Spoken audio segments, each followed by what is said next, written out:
l'objectif en fait de l'action sur laquelle j'interviens, comme je disais, elle prend place dans le cadre de Déclic et Pris, et c'est de réunir les intervenants donc, qui agissent ou qui peuvent agir sur le TP en un système d'intervenants qui agissent en cohérence à travers la clarification et le partage des orientations stratégiques du projet, la traduction en termes de structure organisationnelle, de procédures de travail et d'objectifs mesurables, et puis la réalisation de projets spécifiques définis dans le temps. Alors ça veut dire quoi ça?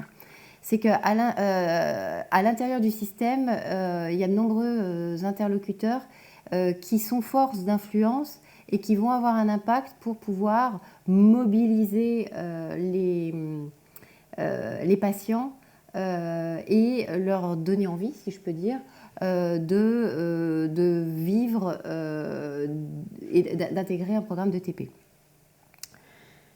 L'objet de la présentation, c'est de présenter la méthode que j'ai pu utiliser et de présenter rapidement les premiers enseignements et les premiers résultats. Donc mon rôle, en fait, c'est, avec beaucoup d'humilité, de conduire donc, les membres de l'organisation à prendre conscience de leur rôle d'influenceur. Et c'est là où le terme de leader d'opinion s'est transformé en influenceur.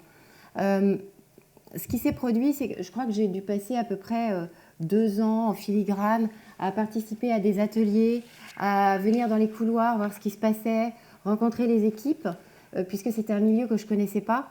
Petite parenthèse, parce que j'ai loupé le slide pour me présenter, ça fait une dizaine d'années tout de même que je travaille dans le monde médical et de la recherche. J'interviens auprès de différents interlocuteurs de l'INSERM depuis 10 ans notamment, et puis au CNRS.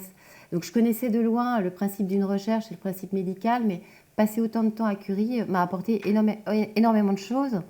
Et finalement, il y a un point qui a émergé de façon évidente, c'est que les leaders d'opinion, il était préférable de les appeler influenceurs parce qu'ils sont à tous les niveaux. Et qu'en fait, toute personne qui est en lien avec un patient, finalement, à sa manière, est influenceur. Le deuxième point par rapport à mon rôle, c'est de prendre conscience des différences au niveau de la fonction, du rôle, de la perception et de son rôle de prescripteur. C'est-à-dire que beaucoup de personnes influenceuses n'ont pas conscience dans l'organisation qu'elles sont influenceuses. Il y a un autre point, c'est lever les freins éventuels dans la communication justement entre ces influenceurs et puis qu'ils puissent décider de ce qu'ils peuvent ou de ce qu'ils veulent faire ensemble. J'ai trouvé très intéressant dans les présentations précédentes ce matin de parler de dimension bottom-up dans la relation avec le patient. J'ai envie de dire que la façon de travailler par rapport à mon approche dans le Déclic et Pris, c'est aussi bottom-up. Voilà. Effectivement, tous ces éléments qui constituent à la mise en œuvre de cette dynamique, je ne les ai pas inventés. Je me suis effectivement appuyée sur les observations et puis la littérature. Voilà. Les méthodes utilisées par rapport à ces séminaires qui sont organisés, il y en a un qui s'appelle le processus de régulation des relations interpersonnelles, avec la mise à plat des représentations selon Vincent Lénart. Vincent Lénart, c'est celui qui a amené le coaching en France et la dynamique des groupes il y a 25 ans. Et j'ai eu la chance d'être formée par lui il y a presque 20 ans maintenant. Et beaucoup d'approches à partir desquelles je travaille s'appuient sur ce qu'il a présenté. J'ai beaucoup travaillé à partir des positions de vie d'Eric Berne et puis l'élément humain de Schutz. Et le point d'ancrage à partir duquel on démarre le projet dans chacun des hôpitaux, de chacune des 5 organisations, c'est les travaux de Philippe Rosinski sur l'interculturel en utilisant un outil qui s'appelle le COF Assessment, le tableau des orientations culturelles. J'ai aussi travaillé sur les process d'opération de team building. La pyramide de Dilts, ça c'est non pas en analyse transactionnelle, et je cherche le terme, c'est pas grave, ça me reviendra. Et puis les principes de maintien en vie d'une action en dynamique de management projet, puisque un des problèmes quand on trouve des idées et qu'on a envie de mettre des choses en place, eh bien, c'est que ça puisse se mettre en place et qu'il y ait une suite. Donc, le premier principe, c'est de savoir qui vont être les influenceurs. Et il a été identifié dans le cadre du projet, j'ai envie de dire, un interlocuteur principal avec lequel je travaille pour démarrer la dynamique. Et en fait, cette personne est en charge d'identifier qui seront les influenceurs à l'intérieur de l'organisation.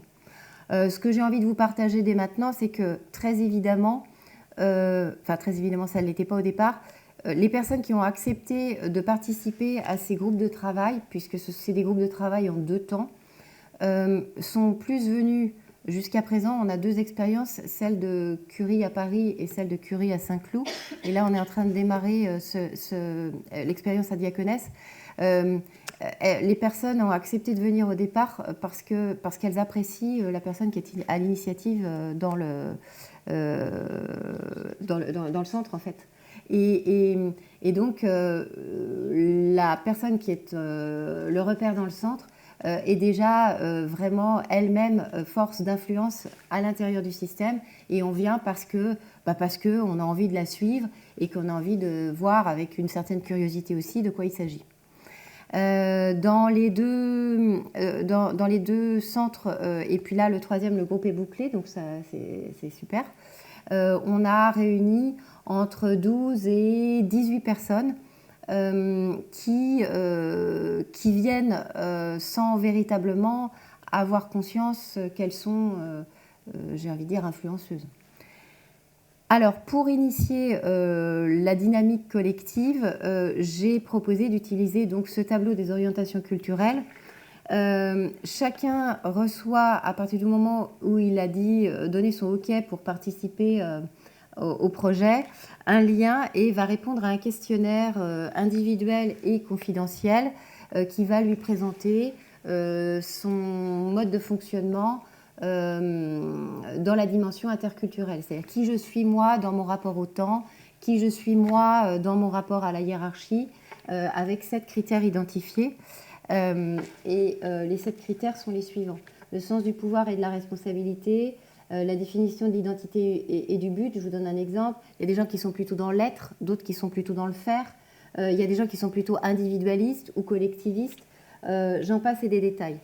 Et en fait, si on s'appuie par exemple sur la définition de l'identité et du but, individualiste ou collectiviste, les gens qui sont individualistes privilégient plutôt l'indépendance et l'autonomie, la réponse au souhait de liberté individuelle, et ceux qui sont plutôt collectivistes, c'est l'identité qui dépend de l'appartenance au groupe, et la décision collégiale est privilégiée.